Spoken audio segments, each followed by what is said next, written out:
2026년 현재 우리 은하수 은하에만 1,000억에서 4,000억 개의 별이 타오르고 있다는 압도적인 통계적 사실에서 이 보고서를 시작합니다.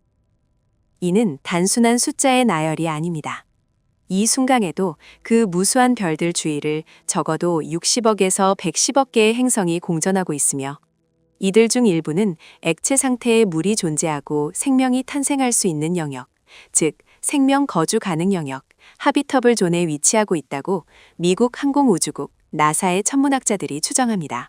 더욱이 2025년 최신 연구에 따르면 태양과 유사한 별을 공전하는 잠재적으로 거주 가능한 행성만 해도 최소 3억 개에 달하는 것으로 밝혀졌습니다. 이는 케플러 우주망원경과 제임스 웹 우주망원경 JWST의 데이터를 바탕으로 한 추정치로 우리 은하술에만 300억 개 이상의 생명 거주 가능 행성이 존재할 수 있음을 시사합니다. 우리는 지금 불과 18광년 거리에 위치한 초지구형 행성이나 적색 외성을 공전하는 행성 TOI 5961b 그리고 TOI 6185b 같은 구체적인 천체를 발견함으로써 확인된 외계 행성 카탈로그가 6,000개를 초과하는 규모로 확대된 시대를 살고 있습니다. 이 숫자를 관측 가능한 우주에 존재하는 약 2조 개의 은하에 곱하면 그곳에는 수조의 수조배에 달하는 인간의 상상력을 훨씬 초월하는 수의 세계가 펼쳐져 있습니다. 확률론적으로 말하면 이 우주는 생명으로 가득 차 있어야 하며 문명의 소란으로 진동해야 합니다. 그러나 우리가 직면한 현실은 귀를 찢을 듯한 정적입니다. 왜 하늘은 이토록 고요한 것일까요? 만약 외계 생명체가 광속을 초월하는 기술을 습득하고 공간과 시간의 구조를 자유자재로 구부릴 수 있다면 그들의 우주선이 구름을 가르며 나타나는 모습도 그들의 통신이 허공에 울려 퍼지는 소리도 심지어 과거에 방문한 흔적조차 보이지 않는 이유는 무엇일까요? 토양에서 파묻힌 고대 비지구적 유물도 발견되지 않고 전파망원경을 뚫고 들어오는 인공신호도 없으며 역사에 드리운 그림자조차 존재하지 않습니다. 이 불가해한 모순은 물리학자 앤디 코페르미가 1950년 비공식적인 점심자리에서 동료들에게 던진 그들은 어디에 있는가? 라는 질문에서 비롯되며 페르미의 역설로 알려져 있습니다. 그로부터 70년 이상이 지난 2026년 현재에도 이 역설은 과학자들을 매료시키면서 동시에 깊이 고민하게 만듭니다. 정적 그 자체가 어쩌면 인류를 향한 가장 심오한 메시지일 수 있습니다. 이 수수께끼를 풀려는 시도는 단순한 천문학의 틀을 넘어 우리의 우주관과 존재 의미 자체를 재정의하는 철학적 탐구로 발전하고 있습니다. 최근 논의에서는 문명이 물리적 우주 진출이 아닌 차원을 초월하는 방향으로 진화한다는 성숙가설이나 우리가 관측하는 우주 자체가 필요에 따라 렌더링되는 고도로 정교한 시뮬레이션이라는 플라네타리움 가설 같은 과거에는 공상과학의 영역에 머물렀던 개념들이 진지하게 검토되기 시작했습니다. 이러한 가설들은 우주에서의 우리의 고립감을 강화하면서도 현실이라는 개념의 경계 자체를 의문시하는 날카로운 시각을 제공합니다. 구체적으로 2025년 관측 데이터를 되돌아보겠습니다. 지구외 지적 생명체 탐색 프로젝트인 브레이크스루 리슨 계획에 의한 성간 천체 3I 아틀라스의 조사 결과는 전 세계의 주목을 끌었습니다. 태양계 외부에서 날아온 이 수수께끼 같은 방문자에 대한 철저한 스캔이 이루어졌으나 결과적으로 인공적인 신호는 전혀 검출되지 않았습니다. 그러나 이 부재의 증명은 실망을 초래하기보다는 더 신비로운 칭의를 더하며 우리의 손이 닿지 않는 숨겨진 세계에 대한 호기심을 강렬하게 자아냅니다. 제임스 웹 우주망원경의 관측 또한 2025년에 수소가 풍부한 대기와 액체의 바다를 가진 행성 K2 18b의 조사에서 생물 유래 가능성을 암시하는 대기 구성, 즉 바이오 시그니처의 흔적을 포착했으나 그 해석을 둘러싸고 과학계에서 치열한 논쟁이 이어지고 있습니다. 더욱이 같은 망원경은 2026년에 전 지구가 마그마의 바다로 덮인 행성의 비정상적인 대기 데이터를 수집하며 극단적인 환경하에서의 생명 기원에 대한 새로운 질문을 던졌습니다. 암석 외계 행성의 대기층 발견이나 기존 이론으로 설명되지 않는 조성을 가진 행성의 모습이 드러남에 따라 생명이 우리의 상상을 초월하는 가혹한 조건에서 번성할 가능성이 부상하고 있습니다. 그러나 여기서 하나의 냉철한 현실적 해석으로 되돌아가야 합니다. 그것은 고도로 발전된 문명을 가진 생명체가 단순히 존재하지 않는다는 가능성입니다. 우주는 광대하지만 그곳은 무균의 무대일 수 있으며 생명은 순간의 섬광처럼 나타났다 사라지는 고독한 존재일지도 모릅니다. 그럼에도 이 개념은 우주에서의 확률의 교양곡과 격렬하게 충돌합니다. 생명의 구성 요소인 탄소, 물, 산소는 성운이나 해성 속에서 분자의 조화를 춤추듯 보편적으로 존재합니다. 지구상에서 원시적인 폭풍의 포효와 고대 파도의 부드러운 물보라 속에서 생명이 탄생했다면 왜 다른 장소에서 같은 기적이 일어나지 않을 것이라고 말할 수 있겠습니까? 이 질문은 우리를 더욱 가슴 아픈 무서운 가능성으로 이끕니다. 그것은 데켈터라는 개념입니다. 경제학자 로빈 한슨이 1998년에 처음 제안한 이 이론은 문명의 발전에 넘을 수 없는 벽이 존재함을 암시합니다. 문명을 어둠 속에서 점화되는 취약한 불꽃으로 상상해 보십시오. 그 불꽃은 타오르려 하지만 무형의 장벽에 막혀 소멸할 운명일지도 모릅니다. 이 필터는 우리의 과거에 잠복할 수 있습니다. 예를 들어 단순한 미생물에서 복잡한 생명체로 진화하기 위한 진핵세포의 출현 같은 극히 희귀한 진화적 도약이 그것에 해당할 수 있습니다. 아니면 필터는 우리의 미래에 도사리고 있을 수 있습니다. 사회가 거대한 에너지를 장악한 그 순간에 전쟁, 환경 붕괴 등 무절제한 기술의 오만으로 자멸하는 운명입니다. 공기는 상상의 제국이 무너지는 소리로 무겁게 가라앉고 먼 우주에서의 폭발은 진공에 의해 억눌리며 스스로를 너무 과도하게 뻗친 종족의 마지막 한숨만이 떠돌아다닙니다. 2026년 최신 분석에서는 지구의 진화 역사에서 잠재적인 대필터 사건이 재조사되었으며 우리가 관측 가능한 우주에서 고독할 가능성, 즉 고도로 발전된 문명이 얼마나 극단적인 희귀성을 가지는지가 강조되었습니다. 더욱 현대적인 관점으로 2025년의 소셜미디어 플랫폼에서 벌어진 논의에서는 인공지능이 바로 이 필터라는 설에 주목을 끌었습니다. 천체 물리학자 마이클 게렛이 2024년 논문에서 제안한 바와 같이 문명이 초지능 기계를 발전시키면 그 효율 추구 과정에서 자원을 지수적으로 소비하여 결과적으로 사회 붕괴를 초래하거나 물리적 우주 탐사를 포기하고 내향적인 가상현실 탐구로 전환할 가능성이 있습니다. 상상해 보십시오. 알고리즘이 별들의 비밀을 속삭이는 세계에서 지적 생명체가 물리적 진공의 우주를 피하고 무한한 데이터 영역으로 물러나는 모습을 검증된 전문가들이 지적하듯 우리 자신의 가속화되는 인공지능 개발은 다른 문명이 빠졌을 함정을 거울처럼 비추고 있을 수 있습니다. 한편 모든 필터가 파괴적인 결말을 의미하는 것은 아닙니다. 생물학자 닉 레인이 주장하듯 생물학적 병목 현상이 원인일 수 있습니다. 그는 수조개의 행성에서 단순한 생명이 탄생할 가능성은 높지만 원핵 생물에서 진핵 생물로의 진화, 즉 한 세포가 다른 세포를 삼켜 공생하는 내부 공생 같은 기적적인 사건은 극히 희귀하다고 설파합니다.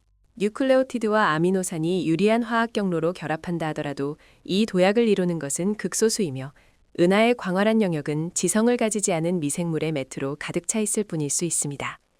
그것은 무형의 정적이며 성간 노이즈 속의 미미한 생화학적 소란으로 존재할 뿐인 우주입니다.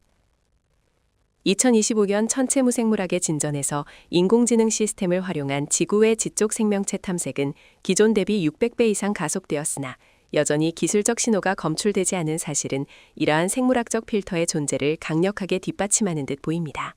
그러나 장벽이 내부적 요인이 아닌 우주 자체의 구조, 즉 우주 팽창의 직물에 새겨져 있다면 어떨까요? 우주의 지평선을 생각해 보십시오. 그것은 은하가 광속을 초월해 멀어지는 공허한 경계선입니다. 이는 추상적 개념이 아니라 허블 우주망원경과 제임스 웹 우주망원경의 관측이 확인하듯 암흑에너지에 의해 구동되는 가속 팽창이 고립된 현실의 섬들을 만들어내는 것입니다. 문명은 우리의 손이 닿지 않는 시공의 주머니에서 번성할 수 있지만 그 빛은 바다의 굽은 지평선에 사라지는 배처럼 시공의 파도에 의해 영원히 우리로부터 격리됩니다. 부드러운 팽창의 속삭임은 분리의 요람 노래가 되고 접촉이 일어나지 않는 것은 악이나 실패 때문이 아니라 존재의 무정한 기하학에 의한 물리적 불가능성입니다. 우리는 은하라는 감옥에 갇힌 것이 아니라 광활한 군도에 떠 있으며 각 섬이 독자적인 진화의 합창을 울리지만 그 노랫소리는 결코 타인에게 도달하지 않습니다. 과학과 추측이 교차하는 영역을 더 깊이 탐구하면 시뮬레이션 가설이라는 현기증 나는 개념에 부딪힙니다. 철학자 닉 보스트롬이 2003년에 제안하고 그 후 지속적으로 다듬어진 이 이론은 우리의 우주가 자연적으로 발생한 것이 아니라 포스트 휴먼이나 고도로 발전된 지적 생명체에 의해 구축된 정교한 프로그램, 즉 디지털 생태계일 가능성을 제시합니다. 이 맥락에서 광속을 초월할 수 없다는 물리 법칙은 기술적 한계가 아니라 시스템에 부과된 제한 또는 거대한 실험장에서 잠긴 계층일 수 있습니다. 우리가 수천 년의 문명 역사를 수억 년의 우주 역사 속에 들여온다 해도 그것은 미숙한 데이터에 불과하며 우리의 질문은 고대 두루마리가 늘어선 도서관에서의 아이의 지적임 같은 것입니다. 그렇다면 이 정적은 무엇을 의미할까요? 그것은 시뮬레이터에 의한 의식적 격리이며 피실험체인 우리의 자연적 발전을 간섭 없이 보장하기 위한 조치일 수 있습니다. 보스트롬의 업데이트된 연구는 만약 고도로 발전된 사회가 현실을 시뮬레이션할 수 있다면 우리가 기저현실이 아니라 그 시뮬레이션 중 하나에 살고 있을 확률이 통계적으로 극히 높다고 강조합니다. 현실의 벽이 환영처럼 흔들리고 올려다보는 별들이 우주라는 코드의 픽셀에 불과하다는 감각은 전 세계 학자들의 논의의 중심이 되고 있습니다. 2026년 논의에서는 양자 요동이 시뮬레이션의 인공적 본질을 나타내는 증거일 가능성에 대해 언급되며 존재의 본질에 대한 호기심을 더욱 자극합니다. 또한 동물원 가설도 여전히 강력한 설득력을 유지합니다. 천문학자 존 볼이 1973년에 제안한 이 가설은 고도로 발전된 외계인이 멀리서 우리를 관찰하며 지구를 보호구역이나 살아있는 전시물로 취급한다고 가정합니다. 그들은 간섭을 금지하고 우리의 자연적 진화를 보존하려 합니다. 상상해 보십시오. 무형의 관찰자들의 모습이 별이 가득한 밤하늘을 배경으로 떠오르고 우리의 승리와 어리석음을 먼 호기심으로 기록하는 장면을. 우리의 로켓의 포효, 도시의 불빛 교향곡, 그리고 존재의 답을 찾는 고요한 절망조차 그들에게는 관찰 데이터의 일부입니다.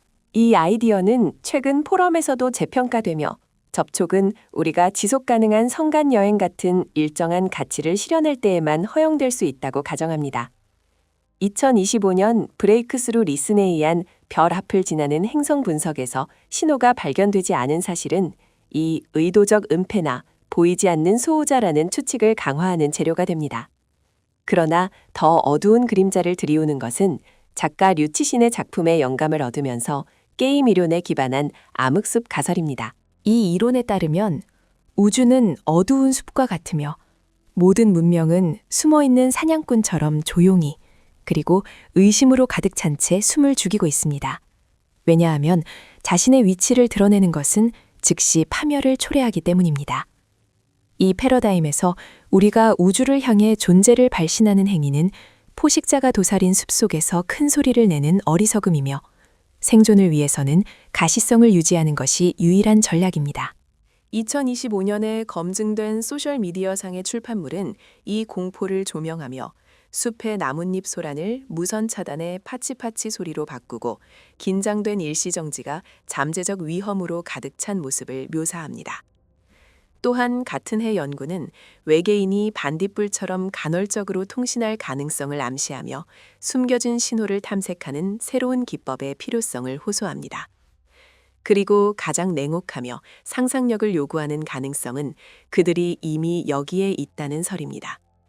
빛나는 우주선이 아니라 인과성의 실을 미세하게 다시 엮고 시공을 조작하는 도구를 사용해 역사를 재작성하는 존재로. 그들의 흔적은 양자요동의 이상, 진화에서의 설명되지 않는 도약, 또는 2025년에 발견된 3I 아틀라스 같은 성간 방문자로 나타날 수 있습니다. 우리는 정원사의 발소리를 무시하며 일하는 개미처럼 그들의 존재를 인식하지 못할 뿐일 수 있습니다. 꿈에 미치는 영향이나 과학적 돌파구에 대한 속삭임으로 그들은 간섭할 수 있습니다. 더욱 시야를 넓히면 레어어스 가설, 즉 희귀한 지구라는 개념도 무시할 수 없습니다. 고생물학자 피터 워드와 천문학자 도널드 브라운리가 2000년에 제안한 이 설은 복잡한 생명이 탄생하기 위해 안정된 별, 조석을 안정화하는 달, 영양을 재순환하는 판구조론, 그리고 해성 충돌로부터 내 행성을 지키는 목성 같은 수호자의 존재 등 극히 정밀한 요인의 적층이 필요하다고 설파합니다. 우리의 세계는 우주라는 폭풍의 바다 속에서 기적적으로 보호된 만 같은 이상한 존재일 수 있습니다. 천문학자들의 논의에서는 외계 행성 탐사에서 흔히 발견되는 초지구형 행성은 그 중력이 너무 강해 생명을 지표에 가두고 우주여행을 물리적으로 불가능하게 할 가능성이 지적됩니다. 로빈 한슨이 제안하는 탐욕스러운 확장 외계인 이론은 이에 더한 층위를 자합니다. 만약 고도로 발전된 문명이 존재한다면 그들은 급속히 우주 공간을 채우고 지배해야 하지만 우리가 그것을 보지 못한다는 것은 우리가 우주 역사에서 극히 초기 출현한 문명일 수 있거나 이전의 지배적 제국이 이미 붕괴했다는 가능성을 암시합니다. 이는 우리가 곧 그들의 세력권 경계에 직면할 수 있다는 기대와 공포가 뒤섞인 미래를 암시합니다. 결국 질문은 진화합니다. 그들은 어디에 있는가가 아니라 우리는 발견을 받아들일 준비가 되어 있는가라는 질문으로. 정적은 부재의 증명이 아니라 생명이 우리의 이해를 초월해 양자 거품이나 디지털 영역으로 확산되며 초월적 존재로 변모한 결과일 수 있습니다. 이 우주의 깊은 수수께끼는 우리의 호기심의 불꽃을 점화하고 베일을 뚫고 싶다는 갈망을 불러일으킵니다. 엔리코 페르미의 선구적 질문, 로빈 한슨의 대필터와 경제학적 통찰, 닉 보스트롬의 철학적 심연, 존 볼의 성견지명, 류치신의 날카로운 서사, 마이클 게렛의 현대적 경고, 닉 레인의 생화학적 탐구, 피터 워드와 도널드 브라운리의 지질학적 시각, 그리고 질 타터를 비롯한 무수한 연구자들의 고요한 헌신, 그들의 불굴의 약속이 미지의 어둠 속에서 인류의 지식을 풍요롭게 하고 희망을 키웁니다. 2026년 지금 우리는 제임스 웹 우주망원경이나 인공지능이라는 새로운 시각을 손에 넣고 그 어느 때보다 진실에 가까워지고 있습니다. 하늘의 정적에 귀를 기울여 보십시오. 그곳에는 우리 자신의 미래에 대한 답이 숨겨져 있을 수 있습니다. 2025년 분석에서 소셜미디어상의 칠판물은 이 공포를 부각시키며 숲의 나뭇잎 소란을 무선 차단의 파치파치 소리로 바꾸고 긴장된 일시정지를 잠재적 위험으로 가득 찬 모습으로 묘사합니다. 같은 해 연구는 외계인이 반딧불처럼 간헐적으로 통신할 가능성을 암시하며 숨겨진 신호를 탐색하는 새로운 기법의 필요성을 호소합니다. 그리고 가장 냉혹하며 상상력을 요구하는 가능성은 그들이 이미 여기에 있다는 설입니다. 빛나는 우주선이 아니라 인과성의 실을 미세하게 다시 엮고 시공을 조작하는 도구를 사용해 역사를 재작성하는 존재로 그들의 흔적은 양자 요동의 이상이나 진화에서의 설명되지 않는 도약 또는 2025년에 발견된 3I 아틀라스 같은 성간 방문자로 나타날 수 있습니다. 우리는 정원사의 발소리를 무시하며 일하는 개미처럼 그들의 존재를 인식하지 못할 뿐일 수 있습니다. 꿈에 미치는 영향이나 과학적 돌파구에 대한 속삭임으로 그들은 간섭할 수 있습니다. 더욱 시야를 넓히면 레어어스 가설, 즉 희귀한 지구라는 개념도 무시할 수 없습니다. 고생물학자 피터 워드와 천문학자 도널드 브라우니가 2000년에 제안한 이 설은 복잡한 생명이 탄생하기 위해 안정된 별이나 조석을 안정화하는 달이나 영양을 재순환하는 판구조론, 그리고 해성 충돌로부터 내행성을 지키는 목성 같은 수호자의 존재 등 극히 정밀한 요인의 적층이 필요하다고 설파합니다. 우리의 세계는 우주라는 폭풍의 바닷속에서 기적적으로 보호된 만 같은 이상한 존재일 수 있습니다. 천문학자들의 논의에서는 외계 행성 탐사에서 흔히 발견되는 초지구형 행성은 그 중력이 너무 강해 생명을 지표에 가두고 우주 여행을 물리적으로 불가능하게 할 가능성이 지적됩니다. 로빈 한슨이 제안하는 탐욕스러운 확장 외계인 이론은 이에 더한 층위를 더합니다. 만약 고도로 발전된 문명이 존재한다면 그들은 급속히 우주 공간을 채우고 지배해야 하지만 우리가 그것을 보지 못한다는 것은 우리가 우주 역사에서 극히 초기 출현한 문명일 수 있거나 이전의 지배적 제국이 이미 붕괴했다는 가능성을 암시합니다. 이는 우리가 곧 그들의 세력권 경계에 직면할 수 있다는 기대와 공포가 뒤섞인 미래를 암시합니다. 결국 질문은 진화합니다.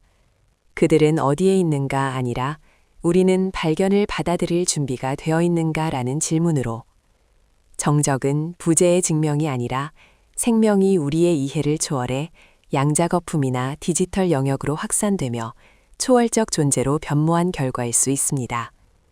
이 우지의 깊은 수수께끼는 우리의 호기심의 불꽃을 점화하고 베일을 뚫고 싶다는 갈망을 불러일으킵니다. 엘리코 페르미의 선구적 질문이나 로빈 한슨의 대필터와 경제학적 통찰이나 닉 보스트롬의 철학적 심연이나 존 볼의 선견지명이나 류츠신의 날카로운 서사나 마이클 게렛의 현대적 경고나 닉 레인의 생화학적 탐구나 피터 워드와 도널드 브라운리의 지질학적 시각, 그리고 질 타터를 비롯한 무수한 연구자들의 고요한 헌신, 그들의 불굴의 약속이 미지의 어둠 속에서 인류의 지식을 풍요롭게 하고 희망을 키웁니다. 2026년 지금 우리는 제임스 웹 우주망원경이나 인공지능이라는 새로운 시각을 손에 넣고 그 어느 때보다 진실에 가까워지고 있습니다. 하늘의 정적에 귀를 기울여 보십시오. 그곳에는 우리 자신의 미래에 대한 답이 숨겨져 있을 수 있습니다.